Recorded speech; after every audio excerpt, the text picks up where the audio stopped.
Como evitar situações de risco no dia a dia. Bem-vindos, bem-vindas, mais uma edição de Viés Femininos. Ela é engenheira civil, faixa preta e professora de taekwondo e founder da Only Women, Carol Yoshino. Bem-vinda, Carol. Obrigada pelo convite. E Carol, como a gente evita situações de risco no dia a dia? Tem várias formas que nós mulheres podemos nos precaver de qualquer situação de risco. Uma muito simples, que eu costumo falar nos meus workshops, fizeram uma pesquisa aqui no Brasil com pessoas que foram presas por causa de estupro. E perguntaram o que faria você desistir de uma vítima. E os agressores falaram que geralmente eles desistem de uma vítima se essa vítima está carregando alguma coisa que ela pode usar como arma. Então a gente costuma dar dica de se você mulher vai passar por algum lugar que você se sente desconfortável, você vai estar sozinha, leve um guarda-chuva.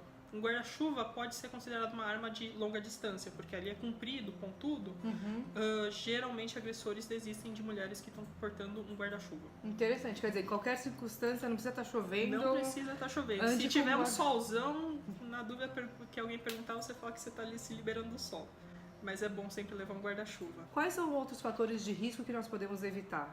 Por exemplo, uma coisa que eu já passei, eu não sei se você passou. Você já se sentiu seguida na rua? Já. Fica olhando pra que você trás fica e tem uma pessoa que você encana e fala, eu acho que aquela pessoa tá me seguindo. Eu já passei por mais de uma vez. E qual que é o grande problema?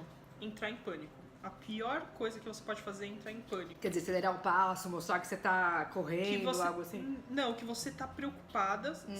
Tem muita gente que, em vez de entrar em pânico e acelerar o passo, entra em pânico e se retrai. E se a pessoa que tá te seguindo realmente for um agressor, ela percebe que você se retrai. E se ela perceber, pra você te pegar 2. Então, o que a gente pede quando você está numa situação que você acha declaradamente que é de risco? Primeiro, tenta manter a calma. Respira fundo, porque senão seus pensamentos vão se embaralhar. E aí você vai perder de vista o que você tem que fazer. Então, sempre, se você está na rua, está se sentindo seguida, respira fundo, pensa claramente em que pontos eu posso pedir ajuda. É alguma rua sem lugar nenhum para pedir? Por exemplo, você está numa rua totalmente residencial, do começo ao fim. Para no primeiro condomínio que você vê, o prédio, e aperta e chama o porteiro. Chega, pede pro porteiro, fala, moço, eu tô me sentindo perseguida, tem alguém me seguindo, eu posso ficar no hall do prédio? Pode parecer esquisito. Com mulher, a probabilidade de um porteiro falar, não, entra aí, é muito alta. Entendi. Porque qual risco você traz pro prédio? Mas se ele vê que realmente tem alguma pessoa esquisita, ele vai abrir pra você. E segundo, um agressor, ele desiste quando ele vê que a vítima está sendo... tem mais alguém prestando atenção na vítima além dele. Por quê? Porque o agressor sempre vai buscar alguém que está muito sozinho. Porque aí é fácil sumir com a pessoa, é fácil, de alguma forma, atacar e ninguém prestar atenção. Se tem mais uma pessoa prestando atenção, seja o porteiro, resolve toda a situação. E se não tem nada, não tem porteiro, nada? Pegar o telefone e ligar para alguém pode ser uma solução? Uma situação muito boa mostre ao seu agressor que você viu ele. Entendi. Por quê? Porque o agressor, ele não quer ser reconhecido. Ele quer fazer tudo muito rápido, de forma que você depois não consiga nem reclamar pra polícia, por exemplo. Mostra pra ele que você tá olhando pra ele. E se ele tá chegando perto, você fala, oi, bom dia, tudo bem? Se ele vê que você prestou atenção nele, você cumprimentou, a pessoa tende a recuar. Você tem que mostrar que você está o tempo todo atenta a tudo que te circunda. Se você mostra que você está atenta a tudo que te circunda, ele presta atenção que você não está em outro mundo, você não está viajando. Se mostrar de fato presente, né? E consciente do que você está. E consciente. A maior parte dos casos de assalto na rua, isso não só para nós mulheres, mas para os homens também, são nos nossos momentos de descuido. Agora, se a gente chega às vias de fato de você ser de alguma forma atacada ou agredida na rua, aí a gente tem que partir para a defesa pessoal. Se a pessoa estiver armada, se for um assalto, não armada, a gente sempre fala, não contra-ataca, não agride, não tente fugir. Apenas dê o que a pessoa quer. A Carol traz aqui a questão da defesa pessoal. Se defender de uma forma física é a última coisa que ela recomenda. E eu acho que isso tem que ficar muito claro. Isso. Esse não é um bate-papo sobre como se defender. É um bate-papo de como evitar situações de risco, que é muito diferente. Né? Isso tem que ficar muito claro. Quando uma pessoa está armada, a pessoa está 5 passos à sua frente. Enquanto você está tentando fugir, no mínimo movimento da mão, ela pode tirar sua vida. Sim. E sua vida sempre vai valer mais do que qualquer objeto que você esteja levando. Isso é importante. Então é importante saber, sempre sublinhar isso. Se você vê que a pessoa está falando que está armada, ou você acha que ela está armada, não reaja. Agora, Carol, deixa eu te perguntar uma outra coisa. Porque quando a gente fala agora dos movimentos femininos, a própria Only Women, que é a defesa pessoal para mulheres, isso é importante destacar, que é uma empresa que faz workshop e instrui mulheres exclusivamente. E existe essa sororidade, né? Que é o movimento das mulheres se ajudarem. Como funciona isso numa situação, para uma possível situação de risco? Você pode procurar outras mulheres na rua ou em lugares públicos para também se ajudarem nesse sentido? Isso a gente aconselha fortemente a fazer isso. Tá. Por quê? Geralmente, nós mulheres, é difícil você encontrar uma mulher que nunca passou por uma situação onde ela se sentiu realmente em risco. Ou ela se sentiu acuada, ameaçada. Então, e é uma forma que geralmente os homens não entendem. Os homens não entendem quando a gente fala assim, nossa, eu me senti ameaçada quando eu vi 3 homens olhando pra mim na rua. É difícil explicar isso pra um homem. Mas outra mulher vai entender. Claro. Então, quando você vira pra uma desconhecida na rua e fala, eu posso andar com você? Eu tô me sentindo seguida. Provavelmente essa mulher vai ser empática com a sua situação. E vai falar, não, fica comigo, vamos chamar a polícia, vamos ir até lá, vamos fazer isso. Isso que a gente está buscando com a Only Women, buscar criar essa rede de empatia feminina, criar a rede de sororidade. Se eu me sinto em risco, eu vou procurar outra mulher, e as outras mulheres também procuram outras mulheres, e assim a gente se ajuda, e assim a gente consegue diminuir os índices de homicídio que estamos tendo no Brasil tão grande ultimamente, né? Não só homicídio, mas como os casos que a gente tem visto de assédio, de estupro, agressão. De agressões, quer dizer, são dados que todo dia vem à tona, casos, né? E a gente está vivendo um momento muito delicado. Tem um caso agora recente do João de Deus. E como fica uma situação como essa? Envolve aqui um ambiente religioso, um ambiente de uma busca espiritual. Né? Numa situação dessa, existe alguma prevenção ou algum índice ou alguma recomendação que pode ser feita? É que a gente tem que preservar um pouco mais o que a gente chama de espaço pessoal. É um espaço que uma pessoa desconhecida consegue chegar em você e você não fica desconfortável. A gente tá falando desse espaço aqui, né? Isso, espaço exatamente entre eu e você. Esse espaço entre nós duas. Tá, você trouxe esse espaço, dado. isso é um espaço pessoal. Tá. Tem um dado de um artigo científico de uma revista de psicologia que estudou o espaço pessoal de vários países. Como que ele se comporta, como cada país conversa. Vem mais pra cá, o espaço pessoal. Espaço pessoal. E aqui no Brasil a gente conversa nessa distância aqui. Isso aqui não é desconfortável para nós brasileiros, que é mais ou menos 55 centímetros. Tá. E isso é uma distância ok. Eu não me sinto desconfortável e você não se sente. Um japonês, por exemplo, vai conversar numa distância bem maior. Ele vai conversar numa distância de 1 metro. Já saiu até da tela. Já saiu até da tela. Tá. Menos que para um japonês é ofensivo, é invasão agressivo. de privacidade. É invasão de privacidade. Ele se sente invadido. Parece que é quase como você estivesse atacando ele. Olha que interessante. Quer dizer, um passinho para trás pode resolver, evitar algumas situações. Nós brasileiros somos muito calorosos. A gente gosta de conversar de perto. Tá. Mas quando você está numa discussão, você está sentindo que a outra pessoa está mais acalorada na discussão, dá um passo para trás. Porque se passar de uma discussão acalorada por um possível ataque, um iminente ataque, você tem os milésimos de segundo suficiente para fugir. É o que você precisa. É o milésimo de segundo que vale aqui. E quando a gente trata de uma situação religiosa, às vezes a própria doutrina te encaminha a acreditar que aquilo é verdade. E a gente tem que aprender a preservar nosso espaço pessoal. Se você está sentindo incomodada, alguma coisa está te incomodando no seu corpo, seja isso, às vezes está muito perto de uma pessoa, você está se sentindo incomodado mesmo ela não te encostando. Isso é definição de invadir seu espaço pessoal. Independente de religião, pessoa, mesmo família, você está se sentindo invadida no seu espaço pessoal, se afasta. É uma coisa muito simples de se fazer. Ela tem que ter essa consciência muito clara para que situações como essa não confunda, né, esse espaço de preservação.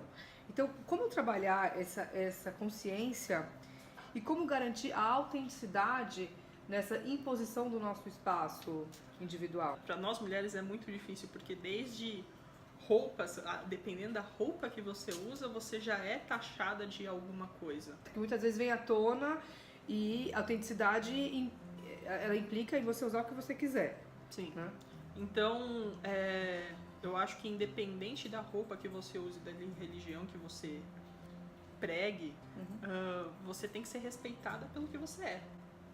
Como todo ser humano tem que ser. E você tem que estar segura do que você usa, do que você é, do que você veste. Você trazendo essa segurança e mostrando essa segurança para os outros, você automaticamente passa a ser respeitado.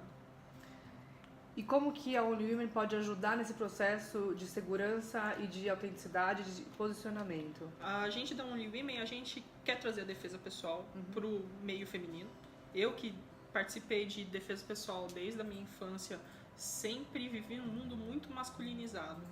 Inclusive de ser taxada de masculina por viver num mundo onde só tem homens. Sim. E é esquisito, né? Hoje a gente pensa, pô, defesa pessoal é bom pra mulher, pra se defender, mas ao mesmo tempo tem como fala? Tem um preconceito muito grande pra mulher que entra na área. Eu queria trazer isso mais à tona pra todas nós mulheres. Que é possível sim a gente aprender a se defender como um homem aprende a se defender. E a gente não precisa bater, contra-atacar.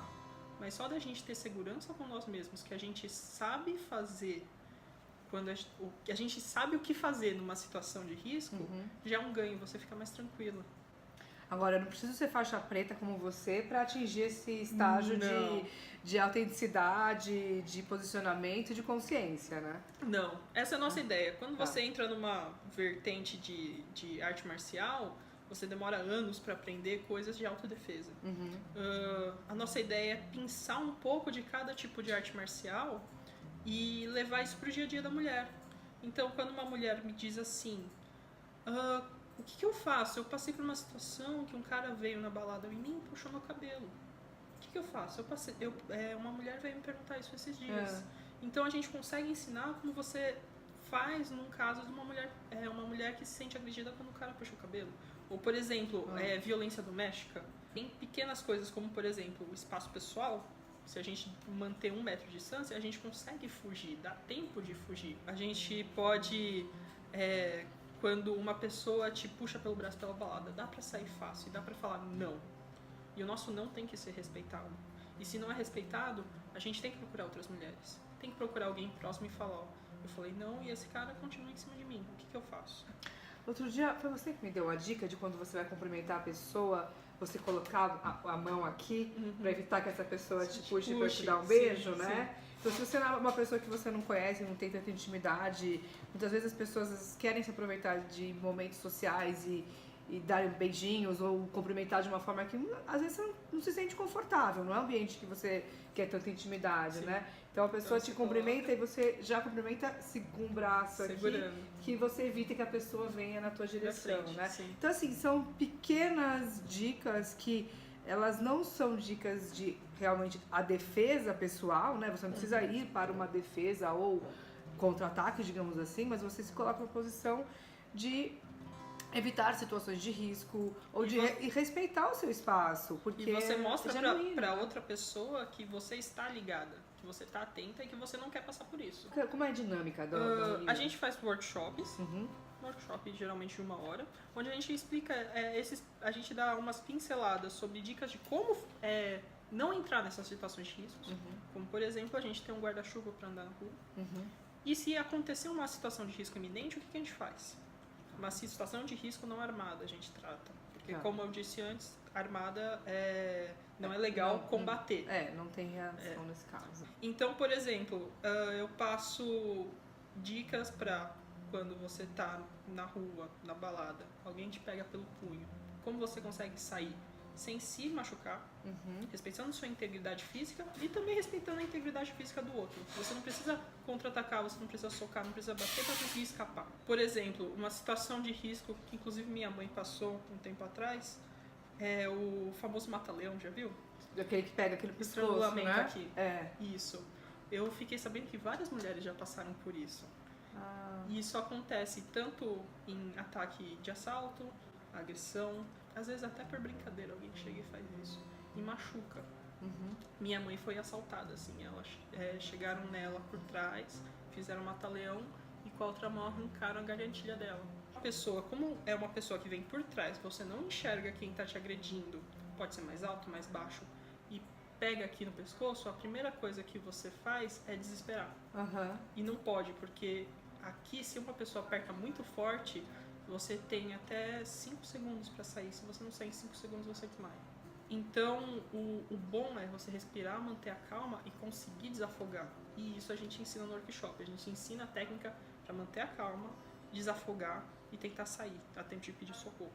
Quando alguém te pega pelo braço e te leva, sabe que nem mãe faz com criança? A gente ensina a sair disso. Mas a gente também deixa bem claro que um workshop de 1 hora você não vai conseguir aprender a contra-atacar qualquer coisa. Na primeira esquina você esqueceu. Tá. Então, é bom fazer isso como se fosse uma academia. Quando você aprende, você tem que refazer várias vezes para o seu corpo adquirir uma coisa que se chama memória muscular. Sim. É que nem dirigir. Quando você começa a aprender a dirigir, você não sabe... Não pensa mais. No começo você não sabe coordenar direito o pé, com a mão, com a direção, olhando e geralmente quem começa a dirigir deixa o carro morrer uma dezena de vezes, né? Agora, depois de um tempo que você está dirigindo, você faz aquilo, ainda está conversando com a pessoa e tem gente que ainda mexe no celular que não pode. É a mesma coisa. É uma defesa pessoal, se você fizer uma vez, se você tentar praticar, você vai errar. Mas se você repetir isso diversas vezes, seu corpo adquire uma memória muscular que provavelmente se alguém chegar em você e pegar você na balada pelo braço, você vai sair e sem natural. querer, vira natural pro seu corpo. Como surgiu a ideia de montar a Only Women e trabalhar com esse viés de defesa pessoal? Então, como eu disse, eu faço taekwondo desde que eu sou menina, assim, eu faço desde os meus 7 anos. E sempre me chamou a atenção que eu geralmente sempre fui a única mulher do grupo. Sempre era a única mulher. Eu fui a primeira mulher faixa preta a formar em toda a região do Butantã, da região oeste, que na época não tinha nenhuma. Eu, inclusive, na minha própria família, minha mãe sempre desestimulou muito. Olha só. Minha mãe queria que eu fizesse balé. Entendi. E isso me chamou a atenção. Eu percebi que durante toda a minha vida eu tive várias amigas, várias conhecidas que falavam: nossa, que legal, você faz luta, eu sempre quis fazer e nunca me deixaram. E eu sempre perguntei: ué, mas se você quer fazer, por que você não faz? Minha mãe não deixa, meu pai não deixa, não, é muito masculino. Não, eu tenho medo de bater, eu tenho medo de apanhar. Tem N motivos para nós mulheres não entrarmos numa luta. Aí eu pensei, se as mulheres se sentem intimadas a entrar numa arte marcial porque é um meio que não se sentem à vontade, talvez se a gente abrisse um espaço onde só mulheres dão aula para mulheres, a gente pudesse se sentir mais à vontade, inclusive de discutir temas como a gente está discutindo agora. Que só a gente entende, só a gente que já passou. Só a gente quer se sentir perseguida na rua, só a gente sabe o que é um puxão de cabelo numa balada, né?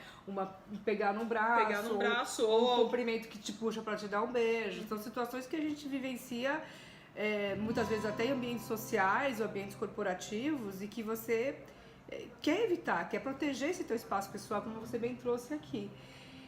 Nossa, muito bom, porque a gente já está chegando aqui pro final da nossa edição de hoje. Eu quero que você traga uma mensagem final para quem nos assiste e nos ouve sobre o nosso tema, né? Como fazer essa prevenção e como no dia a dia nos tornarmos mais atentas a evitar situações de risco. A última mensagem que eu posso deixar é que nós mulheres temos força, sim, temos toda a capacidade de nos defender no dia a dia.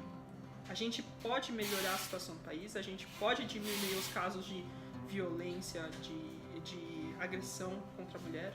A gente só tem que se unir. A sororidade é muito importante.